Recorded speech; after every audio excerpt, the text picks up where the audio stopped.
Hello students. In our last class, we have started first chapter of social science book, Social and Political Life. The chapter was on equality.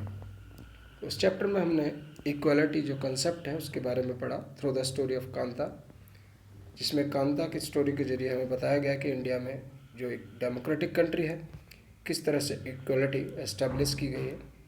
और इस equality के बारे में एक कांता जो domestic worker है वो क्या सोचती है जिस दिन वो वोट डालने जाती है, और कब उसकी थिंकिंग में चेंज आता है इक्वालिटी के बारे में, जब वह अपने डेली लाइफ में या अपने वर्किंग कंडीशंस में उस इक्वालिटी को देखने की कोशिश करती है। तो ये सब हमने लास्ट चैप्टर में यानी लास्ट क्लास में अपने में इसी चैप्टर में इक्वालिटी कंसेप्ट के बारे में पढ़ा। चलिए हम आगे पढ़ते हैं, अब अपना नेक्स्ट टॉपिक स्टार्ट करते हैं। Our next topic is other kind of equality. Okay, Kanta is one of many people who live in democratic India and who have the right to vote, but whose daily living and working conditions are far from equal.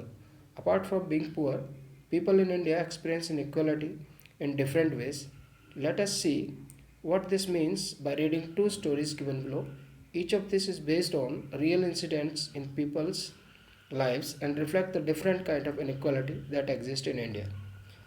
केवल ऐसा नहीं कि गरीब है तो गरीबी की वजह से ही, जैसे हमने कांता की स्टोरी से पढ़ा कि उसको इक्वालिटी का एहसास हुआ, बट इंडिया में लोग और भी कई तरह से इनइक्वालिटी को एक्सपीरियंस करते हैं, और उसी को हम पढ़ेंगे इस चैप्टर में आगे। इसमें दो कहानियों से रिलेटेड दी गई हैं जो कि रियल लाइफ इंसिडेंट्स से रिलेटेड है, जीवन की सच्ची घटनाओं पर आधारित है, और उन कहानी के जरिए हम जानेंगे डिफरेंट काइंड ऑफ इनइक्वालिटीज़ जो इंडिया में एग्जिस्ट करती हैं। Okay, one more common form of inequality in India is the caste system. If you live in rural India, your cast identity is something that you probably learned or experienced very young. If you live in urban India, some of you might think that people no longer believe in caste, but just look at these matrimonials shown from a leading English newspaper and you will see how important the issue of caste continues to be in mind of highly educated urban Indians. देखिए, दूसरा जो most common form inequality के India में है वो है caste system यानी casteism. अगर आपका जन्म रूरल इंडिया में हुआ है या आप रूरल इंडिया से संबंध रखते हैं तो बहुत ही कम उम्र में ही हमें इस बात का एहसास हो जाता है कि कास्ट सिस्टम क्या है या कास्टिज्म क्या है। लेकिन अगर हम अर्बन यानी शहरी क्षेत्र में रहते हैं तो हमें ऐसा लगता है कि शायद कास्ट इतना इम्पोर्टेंट नहीं है, लोग ज़्यादा कास्ट में बिलीव नहीं करते, but it is not so, ऐसा नहीं है। अगर हम ये जो बराबर में मैट्रिमोनियल जो इश्तिहार या एडवर्टाइजमेंट दिए हैं, अगर हम इनको देखें तो हमें पता चलेगा कि किस तरह से कास्टिज्म अर्बन एरियाज़ में भी या अदर एरियाज़ में भी एग्जिस्ट करती है।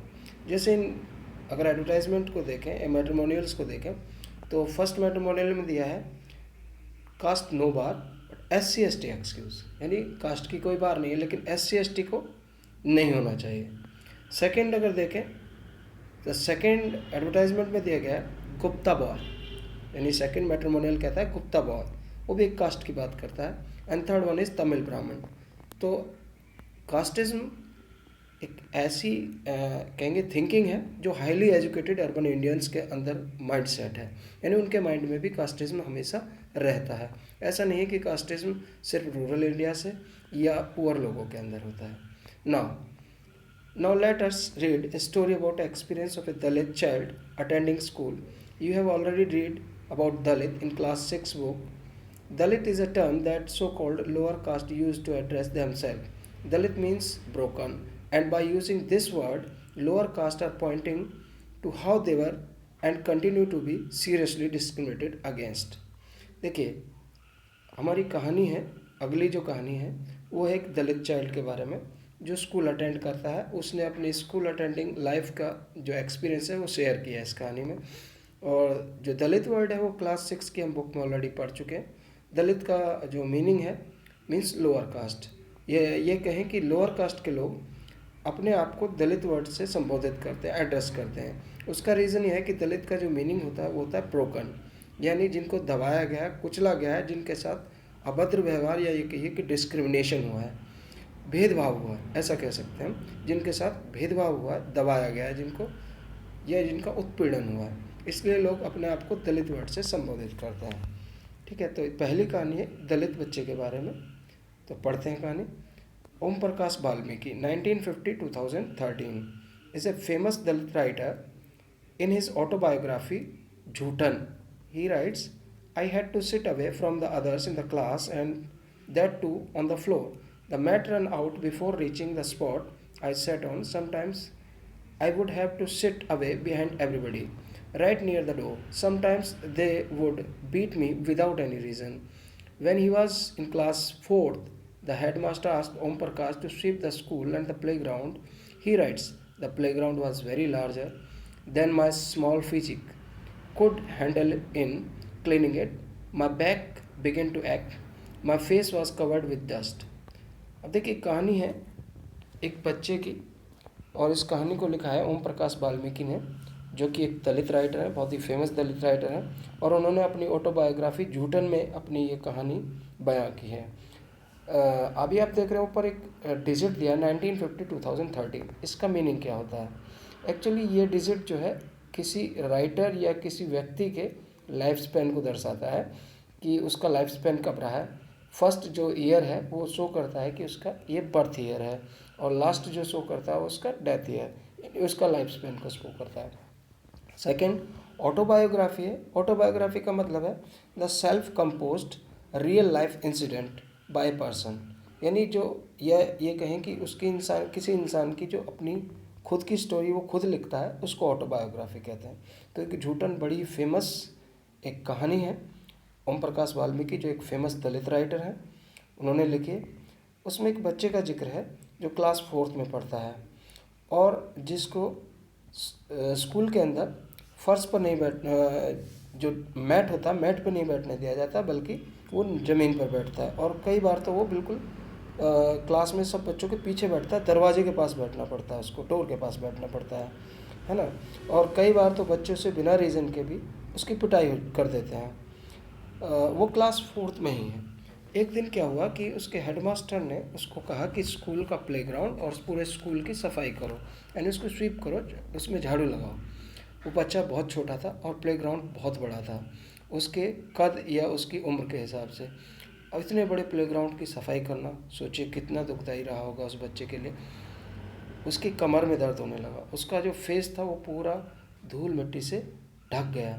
The dust had gone inside my mouth. The other children in my class was studying and I was sweeping. Headmaster was sitting in his room and watching me. I was not even allowed to get drink water.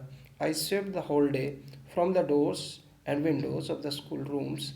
The eyes of the teachers and the boys saw this spectacle. Om Prakash was made to sweep the school and the playground for the next couple of days, and this only came to an end when his father, who happened to be passing by, saw his son sweeping. He confronted the teachers and then, walking away from the school holding Om Prakash's hand, he said loudly for all of them to hear, you are a teacher, so I am leaving now. But remember this much, master, he will study right here and in this school, and not just him, but there will be more coming after him. तो ये उस कहानी का जो उसकी book थी झूठन, उसका front cover page है ओम प्रकाश वाल्मीकि कहानी का। देखिए उसमें क्या बता रहे हैं कि वो बच्चा पूरे दिन झाड़ू लगाता रहा, सफाई करता रहा, उसका सारे मुंह में मिट्टी भर गई, उसके मुंह के अंदर भी सारा चेहरा मिट्टी में हो गया, और जो बाकी सारे बच्चे थे वो क्लास में बैठकर पढ़ते रहे, और वो पूरा दिन सफाई करता रहा। हेडमास्टर भी रूम से बैठा बैठा उस बच्चे को देखता रहा। उस बच्चे को पानी पीने तक की भी परमिशन नहीं दी गई। वो पूरा दिन उसने सफाई की, डोर्स की, विंडोज़ की, पूरे स्कूल की, ग्राउंड की, और सबके सभी लोग, सबकी आंखें, चाहे वो टीचर्स हों या स्कूल के बॉयज़ हों, सब उस दृश्य को देखते रहे। ओम प्रकाश जो उसने पूरे स्कूल को, प्लेग्राउंड को, पूरे सब की सफाई की, और ऐसा उसके साथ कई दिनों तक हुआ। अगले कुछ दिन भी उसको यही काम करना पड़ा, लेकिन ये काम तब रुका जब एक दिन उसके जो फादर थे वो अचानक वहाँ से गुजर रहे थे, he was passing by and he saw his son sweeping, और उन्होंने अपने बेटे को सफाई करते हुए देख लिया। और इस बात को लेकर वो टीचर्स से भिड़ गए। उन्होंने बच्चे का हाथ अपने हाथ में पकड़ा और उनसे बहुत तेज़ी से बात करने लगे, बहुत ज़ोर से बातें करने लगे, कहने लगे आप टीचर हैं इसीलिए मैं जा रहा हूँ, लेकिन याद रखना मास्टर, एक दिन ये बच्चा इसी स्कूल में पढ़ेगा और केवल यही नहीं बल्कि इसके बाद भी इस जैसे और बच्चे भी इस स्कूल में पढ़ेंगे। इसका मतलब उसकी जो एक पेरेंट्स हैं जिसके सामने उसके बच्चे के साथ इस तरह का व्यवहार हुआ, उसको गुस्सा तो बहुत आया, लेकिन क्या करे, वो उस पर्टिकुलर कास्ट से बिलोंग करता है, लेकिन फिर भी उसने एक अच्छा जवाब दिया कि ये बच्चा इसी स्कूल में पढ़ेगा और इसके जैसे और बच्चे यानी दलित बच्चे और भी स्कूल में पढ़ेंगे। तो ये थी कहानी एक दलित बच्चे की। नाउ अब हम पढ़ते हैं second story. The second story is based on an incident that took place in one of India's largest city and is common practice in most part of the country. It is a story about Mr. and Mrs. Ansari who were looking to rent an apartment in the city. They had the money and so paying the rent was no problem. They went to a property dealer for help to find a place. The dealer informed them that he knew about a quite few apartments that were available for rent. They visited the first apartment and the Ansari liked it very much and decided to take it. However, when the landlady found out their names, she made an excuse about how she could not rent the house to someone who ate meat because the building did not have any non-vegetarian resident. Both the Ansari and the property dealer were surprised to hear this because they could smell fish being cooked in the neighbor's house.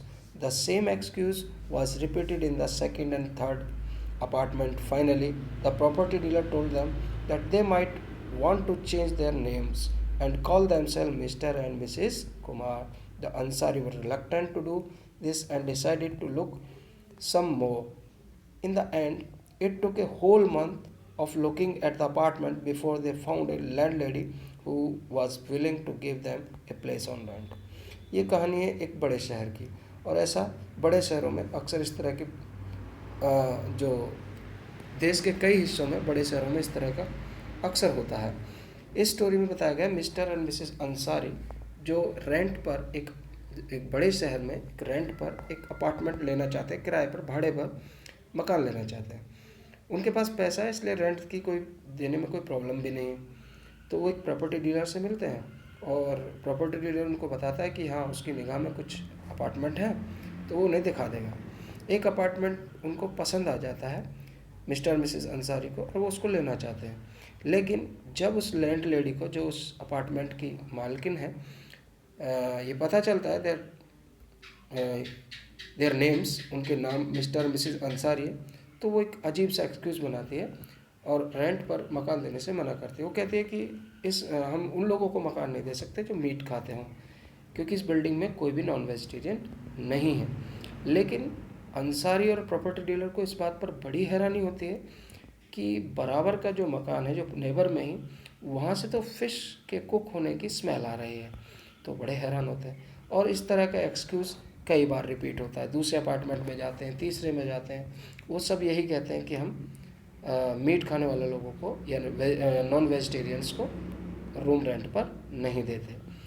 Finally जो property dealer है वो ये कहता है कि उनको एक suggestion देता है कि आप अपना नाम चेंज कर लो, आप अपने आप को मिस्टर एंड मिसेस कुमार बताओ।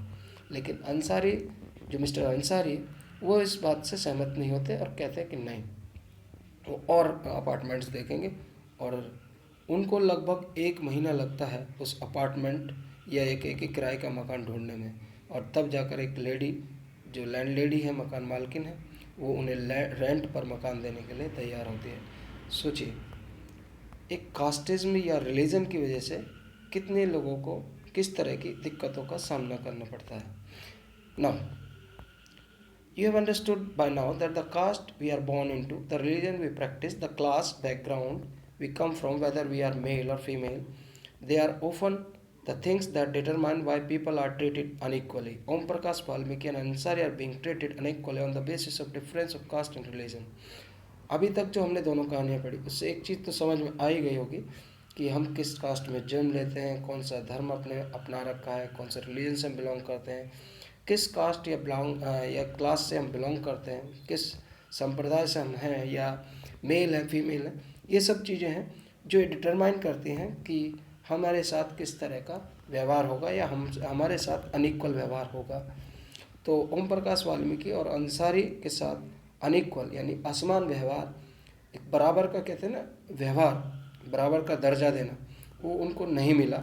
उनके साथ बराबर का ट्रीटमेंट नहीं हुआ, उनको समान व्यवहार नहीं दिया गया, just because of their caste and religion, उनकी जात और धर्म की वजह से, जो कि नहीं होना चाहिए था। Okay, when persons are treated unequally their dignity is violated, and the dignity of both Om Prakash Valmiki and Ansari was violated because of the way in which they were treated.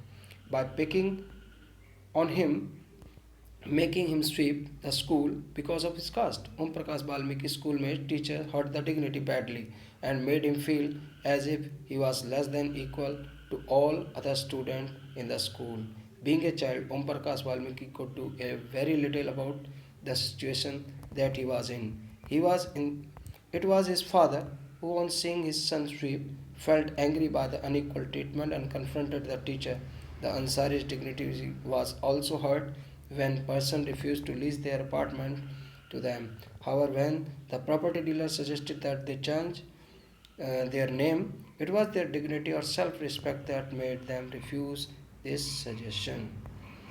अब देखिए, जब किसी person के साथ unequally व्यवहार किया जाता है, उसके साथ असमान रूप से व्यवहार किया जाता है, उसको सम्मान नहीं दिया जाता, तो उसकी जो आत्मसम्मान है उसको चोट पहुंचती है, उसको ठेस पहुंचती है। और यही दोनों ओम प्रकाश वाल्मीकि और अंसारी के केस में भी हुआ। उन लोगों के साथ अनइक्वल ट्रीटमेंट हुआ, असमान व्यवहार हुआ और उनकी आत्मसम्मान को ठेस पहुंची। वो एक बच्चा था और बच्चे से स्कूल की सफाई कराई गई, है ना, स्कूल की सफाई कराई गई। सारे स्कूल के टीचर्स और या कहे कि स्कूल के बच्चों ने, सब ने उसकी डिग्निटी को, उसके आत्मसम्मान को गहरी ठेस पहुंचाई।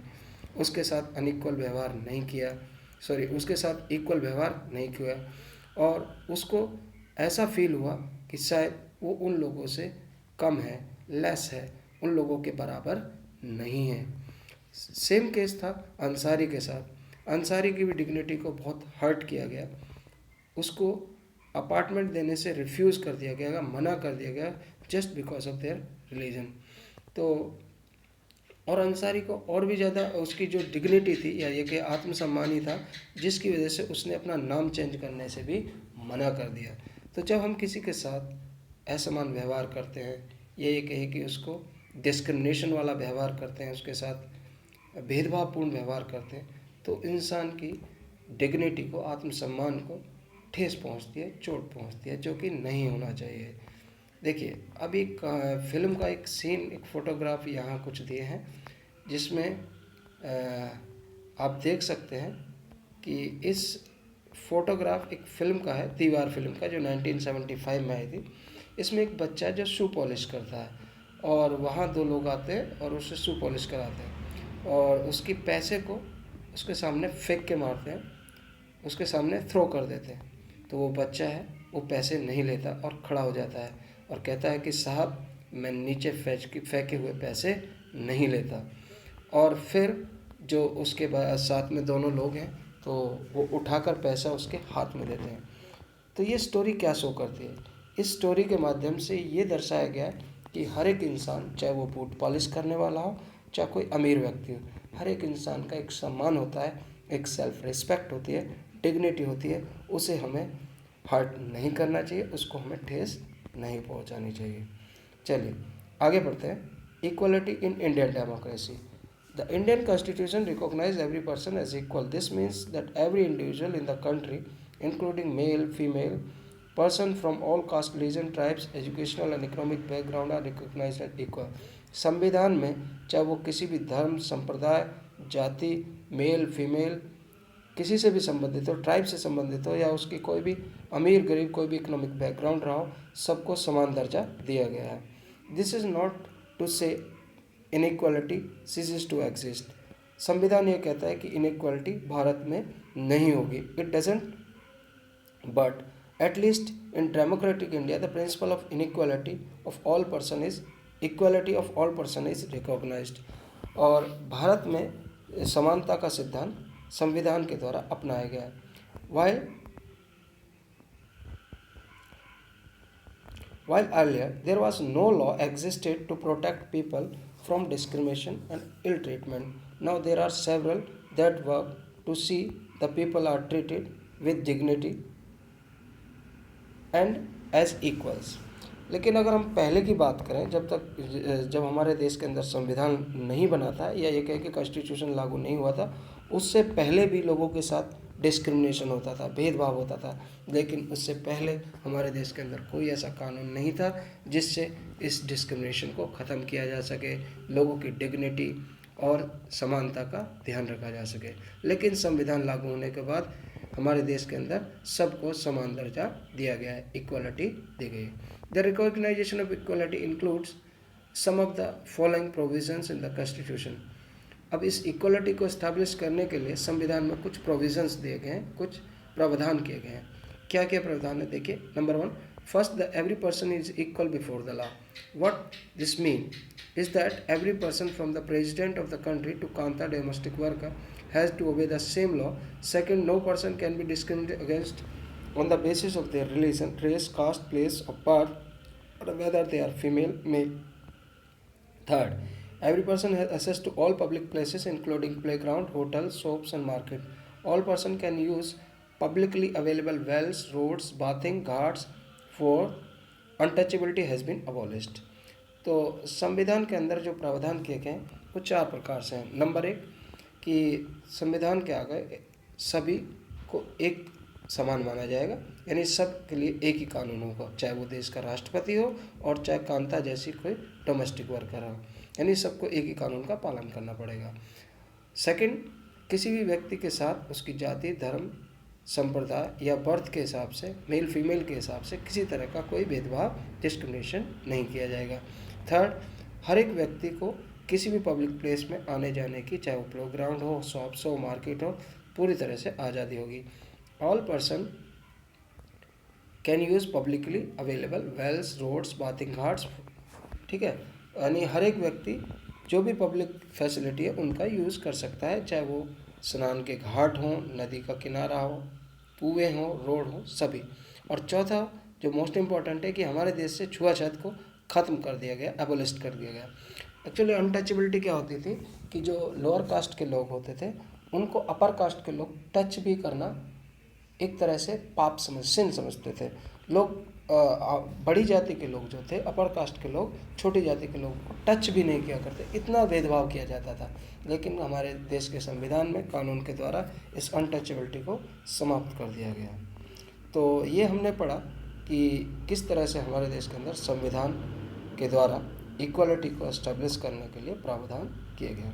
आई थिंक आपको समझ में आया होगा कि इक्वालिटी क्यों इम्पोर्टेंट है और हमारे देश के अंदर संविधान के द्वारा किस तरह से इक्वालिटी को एस्टेब्लिश करने के लिए काम किया गया है। ठीक है, ओके, चलिए। The 2 ways in which government has tried to implement the equality that is guaranteed in the constitution is first through the law and the second through the government program schemes to help disadvantaged communities. There are several laws in India that protect every person's right to be treated equally. देखिए, अब ये जो संविधान में प्रावधान बनाया गया, अब इसको गवर्नमेंट किस तरह से इम्प्लीमेंट करती है, लागू करती है, ताकि देश के अंदर इक्वलिटी यानी समानता का भाव स्थापित हो। इसके लिए सरकार 2 तरह से कदम उठाती है। पहला, कानून के द्वारा, तो कानून तो बना दिया गया है। सेकंड, गवर्नमेंट प्रोग्राम और स्कीम्स बनाई जाएंगी उन लोगों के लिए जो इस तरह की कम्युनिटी या ये कहे कि छोटी कम्युनिटी या डिसएडवांटेज ग्रुप जिसको हम कहते हैं, जो बैकवर्ड कम्युनिटीज़ हैं, उनका विकास हो सके, वो लोग आगे आ सके, उन लोगों का भी प्रोग्रेस हो। इसके लिए बहुत सारे स्कीम्स गवर्नमेंट बनाती है। ठीक है, in addition to the law, government has also set up several schemes to improve the lives of communities individuals who have been treated unequally। इसके अलावा कुछ ऐसे स्कीम्स भी चलाती है जिन लोगों के साथ असमान व्यवहार किया जाता है, अनइक्वल ट्रीटमेंट किया जाता है, ठीक है ना, उनके जीवन स्तर को भी ऊंचा किया जा सके, उनकी लाइफ को भी इम्प्रूव किया जा सकता है, उसके लिए भी गवर्नमेंट स्कीम चलाती है।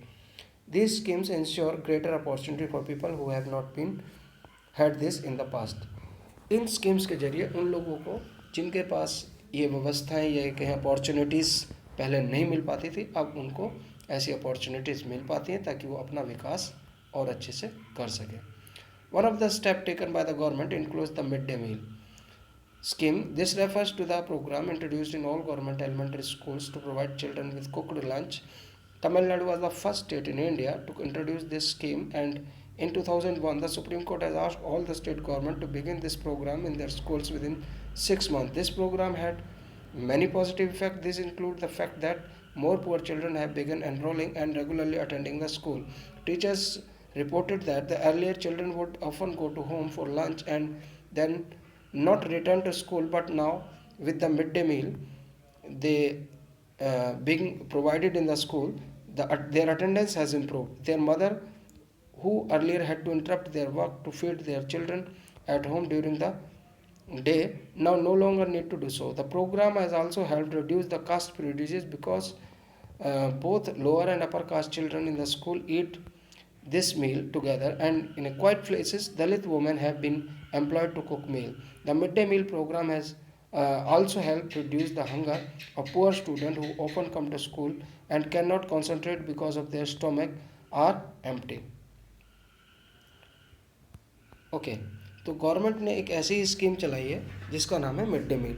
मिड डे मील स्कीम जो है 2001 के अंदर लागू की गई और सबसे पहले तमिलनाडु स्टेट के अंदर लागू की गई. मिड डे मील के अंदर क्या होता है कि जो एलिमेंट्री स्कूल है जहाँ पर जो बच्चे पढ़ते हैं उनको दोपहर का लंच, पका हुआ खाना, कुक्ड फूड दिया जाता है दोपहर के वक्त. इसके बहुत सारे पॉजिटिव इफेक्ट हुए. इसके बहुत सारे पॉजिटिव इफेक्ट क्या हुए कि जो गरीब लोग हैं, जो गरीब लोगों के बच्चे हैं, वो उनका एनरोलमेंट बढ़ गया. वो ज़्यादा लोग अब स्कूल में पढ़ने के लिए उनकी एनरोलमेंट हुआ. दूसरा, टीचर्स ने ये भी बताया कि जो बच्चे पहले लंच करने के लिए जब मिड डे मील नहीं था घर जाते थे, वो वापस स्कूल ही नहीं आते थे. लेकिन जब से मिड डे मील लोग बच्चों को दिया जाने लगा स्कूल में, तब से उनकी अटेंडेंस इम्प्रूव हो गई है. तीसरा, जो उनकी मदर्स थी, जब बच्चे लंच में जाते थे तो वो अपना काम छोड़कर उन बच्चों को खाना खिलाते थे. इससे उनका काम भी इंटरप्ट होता है. लेकिन जब से मिड डे मील दिया जाने लगा, अब उनकी ये परेशानी भी ख़त्म हो गई है. इस प्रोग्राम ने कास्टिज्म का जो लोगों की विचारधारा थी, या जो लोगों के प्रेजुडिस कास्ट के बारे में होते थे, जाति पाति का जो भेद हुआ करता था, उसको भी कम करने में मदद मिली है. क्योंकि जो अपर कास्ट और लोअर कास्ट दोनों के ही बच्चे एक साथ बैठकर लंच करते हैं, और कुछ प्लेसेस में तो दलित वुमेन ही खाना पकाकर मिड डे मील तैयार करती हैं और बच्चों को खिलाते हैं. The midday meal programme जो है उसने, इसके अलावा मिड डे मील प्रोग्राम से एक और फ़ायदा हुआ है कि जो बच्चे भूखे ही स्कूल में आते थे और अपने पढ़ाई में कंसंट्रेट नहीं कर पाते थे, ठीक है, अब उन बच्चों को भोजन मिलता है तो वो पढ़ाई में भी ना ध्यान दे सकते हैं. While government programs play an important role in increasing equality of opportunity, there is much that still need to be done. While the midday meal program has helped increase the enrollment and attendance of poor children in the school, there continues to be big difference in our country between the school that rich attend and those that poor attended. Even today, there are several schools in country in which Dalit children like Om Prakash Valmiki has discriminated against and treated unequally. These children are forced into unequal situation in which their dignity is not respected, and this is because people refuse to think of them as equal even though the law requires it. ठीक है. One of the main reason for this is that attitude change very slowly. Even though persons are aware that discrimination is against the law, they continue to treat people unequally on the basis of their caste, religion, disability, economic status, and because they are women. It is only when people begin to believe that no one is inferior and the other person deserves to be treated with dignity, the present attitude can be changed. Establishing equality in democratic society is continuous struggle, and one in which individual as well as various communities in India contribute to and you will read more about in this book. अब देखिए, inequality की जो बात थी, जो हमने mid day meal के through हमने बताया कि किस तरह से इक्वलिटी एस्टेब्लिश करने में मदद करती है. देखिए, गवर्नमेंट प्रोग्राम्स इसमें बहुत इम्पोर्टेंट रोल अदा करते हैं. क्योंकि गवर्नमेंट प्रोग्राम्स के ज़रिए बच्चों को मौका मिलता है, या ये कहिए कि जैसे मिड डे मील प्रोग्राम था, उससे बच्चों की अटेंडेंस बढ़ी स्कूल के अंदर। और लेकिन अभी भी जो इनइक्वालिटी है वो काफ़ी है। अगर हम बात करें स्कूल्स की, तो कुछ स्कूल ऐसे हैं जहाँ रिच बच्चे ही पढ़ते हैं, रिच लोगों के बच्चे पढ़ते हैं, और कुछ स्कूल ऐसे हैं जहाँ गरीब बच्चे पढ़ते हैं, लेकिन उन दोनों स्कूलों में बहुत डिफरेंस है, ठीक है ना। तो वो भी एक इनइक्वालिटी दर्शाता है। The children forced into unequal when there dignity is not respected. खासकर बच्चों को, या ये कहे कि लोगों को तब ज़्यादा फील होता है डिग्निटी का जब यानी इक्वलिटी का, जब उनकी डिग्निटी का ध्यान नहीं रखा जाता। और कुछ लोग तो जानते हैं कि ऐसा कानून है कि हमें किसी के साथ अनइक्वल ट्रीटमेंट नहीं करना है, उसके बावजूद भी वो लोग उनको इक्वल ट्रीटमेंट देने से मना करते हैं या इक्वल ट्रीटमेंट नहीं देते हैं, ठीक है। तो इसका मेन रीज़न क्या है? यानी हमारे देश के अंदर कानून है, लोगों को उस कानून का पालन करना चाहिए, सरकार बहुत सारी स्कीम्स भी बनाती है, लेकिन उसके बावजूद भी लोग लोगों के साथ अनइक्वल ट्रीटमेंट करते हैं, उनकी डिग्निटी को हर्ट करते हैं। इसका मेन रीज़न क्या है? इसका मेन रीज़न है कि कानून तो बन गया, हमारे देश के अंदर स्कीम्स भी चल रही हैं, लेकिन लोगों का जो एटीट्यूड है वो बहुत स्लो या ये कहीं बहुत स्लोली चेंज होता है, ठीक है ना। लोगों को पता है कि हमें डिस्क्रिमिनेशन नहीं करना चाहिए, ये कानून के खिलाफ है, ठीक है। हमें किसी भी व्यक्ति के साथ उसकी कास्ट, उसके धर्म, उसकी डिसेबिलिटी या अमीर गरीब के आधार पर उसके साथ अनइक्वल ट्रीटमेंट नहीं करना चाहिए, कि वो पुरुष है या स्त्री है, इसके आधार पर डिस्क्रिमिनेशन नहीं करना चाहिए। लेकिन ये जो भावना है, ये एटीट्यूड चेंज है, वो तभी होगा जब लोगों के अंदर ये भावना शुरू हो जाएगी, ये लोगों के अंदर ये लोग मानने लगेंगे कि कोई भी इन्फीरियर नहीं है, कोई भी इंसान जो है भगवान ने उसको कम नहीं बनाया है, इन्फीरियर नहीं बनाया है। Every person deserve to be treated with dignity, और हर एक व्यक्ति का सम्मान होना चाहिए, उसकी आत्मसम्मान का ध्यान रखा जाना चाहिए, ठीक है ना। और एक डेमोक्रेटिक सोसाइटी में इस इक्वलिटी को इस्टेब्लिश करने के लिए एक लंबा स्ट्रगल करना पड़ेगा, और इसमें इंडिविजुअल्स का भी, हर एक व्यक्ति का भी और कम्युनिटी का भी, सबको मिलकर कंट्रीब्यूट करना पड़ेगा। और वही हम चीज़ यही बातें, हम सारी बातें इस बुक में आगे पढ़ेंगे। तो ये तो था, हमने जो इनइक्वालिटी या इक्वलिटी के बारे में पढ़ा, किस तरह से इनइक्वालिटी हमारे समाज के अंदर स्थापित है, और इस इनइक्वालिटी को दूर करने के लिए संविधान में क्या प्रावधान किए गए हैं, और इसके अलावा गवर्नमेंट क्या स्कीम्स लागू कर रही है या करती है।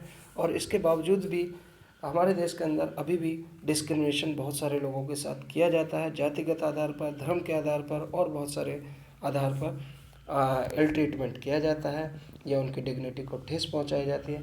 उसका रीज़न हमने पढ़ा कि उसका रीज़न है कि लोगों का एटीट्यूड धीरे धीरे चेंज होता है, और उसको हमें ये तभी चेंज हो पाएगा जब हम लोग ये मानने लगेंगे कि हर एक व्यक्ति का एक डिग्निटी होती है, एक सेल्फ रिस्पेक्ट होती है, और उसका सम्मान होना चाहिए। और इस सब के लिए हमें एक लॉन्ग स्ट्रगल करना पड़ेगा, हर एक व्यक्ति विशेष को भी और सोसाइटी के तौर पर भी। तो ये सब चीज़ें, और हम इस संवैधानिक प्रावधानों के बारे में, इक्वलिटी के बारे में इस बुक में हम आगे पढ़ेंगे। तो thank you for the day, thank you.